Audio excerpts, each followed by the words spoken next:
So today our topic is common multiple. First is definition of common multiple. We do if हमारे पास का integer है l greater than 0, l एक positive integer है greater than 0, तो l को हम कहेंगे कि वो कॉमन मल्टीपल है m एंड n का इफ m l को डिवाइड करे एंड n भी l को डिवाइड करे। l अगर कोई पॉजिटिव इंटीजर है उसे हम कहेंगे कि वो कॉमन मल्टीपल है m एंड n का अगर m l को डिवाइड करे एंड n भी l को डिवाइड करे।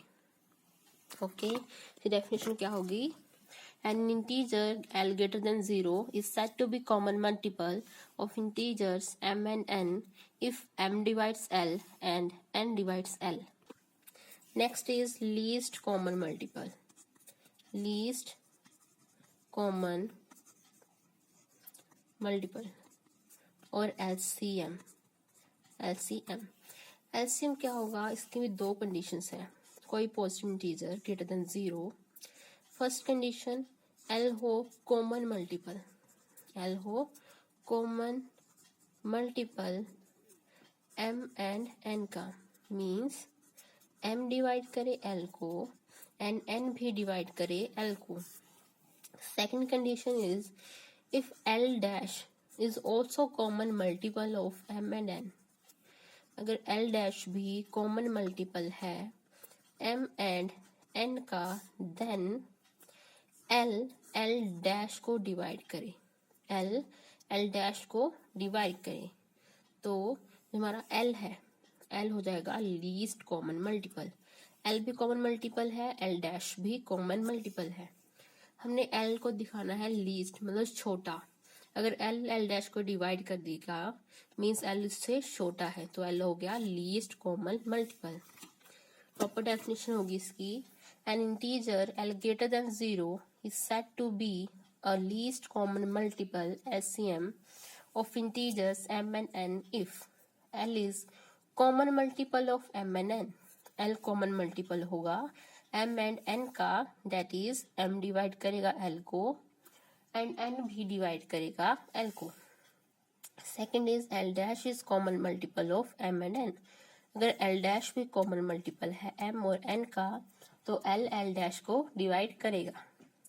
लीस्ट कॉमन मल्टीपल जो होता है m n का, उसे डिनोट करते हैं by LCM of m n और simply by m n in square brackets. करेंगे हम theorem for any positive integers a and b। अगर हमारे पास दो पॉजिटिव इंटीजर्स हैं a एंड b, देन दोनों का LCM इंटू GCD और LCM को अगर मल्टीप्लाई करें तो वो दो नंबर्स की प्रोडक्ट के इक्वल होगा। अगर LCM एंड GCD को मल्टीप्लाई करेंगे दो नंबर्स के तो वो उनकी प्रोडक्ट के इक्वल होगा। लेट कर लेंगे कि GCD AB का D है, तो हमने प्रूव करना है LCM into GCD is equal to AB। अपनी कन्वीनियंस के अकॉर्डिंग हम L को लेट कर लेंगे AB अपॉन D। अगर यहाँ से हम LCM की वैल्यू फाइंड आउट करें तो क्या आएगी? AB upon GCD। तो हमने L को लेट कर लिया AB अपॉन D तो हमने लेट किया ही हुआ कि वो GCD है AB का। हम प्रूव करेंगे कि L जो है वो हमारा LCM है, तो हमारी गिवन जो रिक्वायरमेंट है, जो रिजल्ट है, वो प्रूव हो जाएगा। ठीक है, हमने प्रूव करना है L is LCM of AB। Now A को डिवाइड करता है, कोई भी नंबर अपने आप को डिवाइड करेगा ही। A को डिवाइड करता है तो अपने मल्टीपल को भी डिवाइड करेगा। अगर A को डिवाइड करता है तो वो A के मल्टीपल को भी डिवाइड करेगा। A divides A into B by D। ठीक है, अगर B को डिवाइड करता है तो वो अपने मल्टीपल को भी डिवाइड करेगा। B divides B A into B over D। For example कि अगर 5 को डिवाइड कर रहा है तो 5 इंटू 3 को भी डिवाइड करेगा, अपने मल्टीपल को भी डिवाइड करेगा। ठीक है, अब A डिवाइड कर रहा है AB बाय D को। AB बाय D की वैल्यू क्या थी? L। A डिवाइड्स L आ गया, same B divides L। A L को डिवाइड कर रहा है, B भी L को डिवाइड कर रहा है, मीन्स L क्या हो गया? Common multiple. ये डेफिनेशन थी कॉमन मल्टीपल की। तो L हो गया कॉमन मल्टीपल A और B का। नाउ जीसीडी है A और B का D है जीसीडी A एंड B का। जीसीडी की डेफिनेशन के अकॉर्डिंग D A को डिवाइड करेगा एंड D B को डिवाइड करेगा। D divides A, D divides B, ठीक है। अब अगर D A को डिवाइड कर रहा है प्रॉपर डिवाइड कर रहा है तो A आ जाएगा DT1 बाय डिवीजन एल्गोरिथम। क्या होता है A is equals to BQ1 Q plus R if B divides A, ठीक है। प्रॉपर डिवाइड कर रहा है मीन्स रिमाइंडर 0, तो A is equals to BQ, ठीक है। इसलिए यहाँ पर आया A is equals to DT1, T1 is some integer, same B is equals to DT2, T2 is some integer. T1 and T2 कोई इंटीजर्स है, ठीक है, और उनका जीसीडी किसके इक्वल है 1 के इक्वल। जीसीडी 1 के इक्वल कैसे आया, जीसीडी A और B का क्या है D, यहाँ पे A की वैल्यू पुट कर दो B की, A की वैल्यू DT1, B की वैल्यू DT2। अब GCD of A DT1 DT2, अगर कोई कॉमन चीज आ रही हो इन दोनों में तो हम उसे बाहर लिख सकते हैं, ठीक है। D बाहर आ जाएगा, D से D कैंसिल आउट, तो GCD of T1 and T2 बचा 1, ठीक है।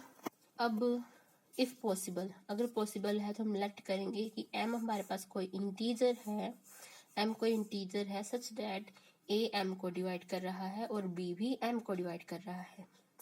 फिर हमारा अगर डिवाइड कर रहा है लिख सकते हैं M को A इंटू सम इंटीजर है लिख सकते हैं, और ऐसे ही M को यहाँ पर लिख सकते हैं B into some integer, A into some integer और B इंटू सम इंटीजर, ठीक है। फिर यहाँ पर A की वैल्यू क्या थी DT1 पुट कर दो, B की वैल्यू DT2 पुट कर दो। ये दोनों M की वैल्यूज हैं तो दोनों इक्वल आ जाएंगी। D के साथ D कैंसिल आउट, बचा TK1 KT2 T2 K2। Now अगर किसी नंबर को हम दो नंबर्स की प्रोडक्ट में लिखे, ये हमने पहले भी किया था, किसी नंबर को दो नंबर्स की प्रोडक्ट में लिख दें तो ये दोनों नंबर इस नंबर को डिवाइड करेंगे। T2 भी पूरे नंबर को डिवाइड करेगा और K2 भी, तो हमने लिखा T2 divides T1 into K1, ठीक है। अब T2 एंड T1 का जीसीडी 1 है, T2 एंड T1 का जीसीडी 1 है मीन्स इन दोनों में कुछ भी कॉमन नहीं है। अगर कॉमन नहीं है तो T2 T1 को डिवाइड नहीं कर सकता, T2 सिर्फ K1 को डिवाइड करेगा, T2 K1 को डिवाइड करेगा, तो हम K1 को लिख सकते हैं T2 into some integer. K1 को लिखा है तो हमने K1 को लिखा T2 into some integer. Now M की वैल्यू थी DT1 K1, ठीक है। K1 की वैल्यू पुट की T2x।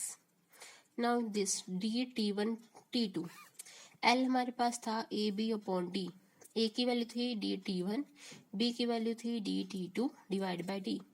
एक D से एक D कैंसिल आउट, तो बचा T1 T2 D, T1 T2 D की value L into x, M की वैल्यू आ गई L इंटू एक्स। सेम हमने किसी नंबर को दो नंबर्स की प्रोडक्ट में लिखा तो ये वाला नंबर से डिवाइड करेगा, L डिवाइड करेगा M को, L डिवाइड करेगा M को। L क्या था हमारा कॉमन मल्टीपल और M भी हमारा था common multiple A and B का।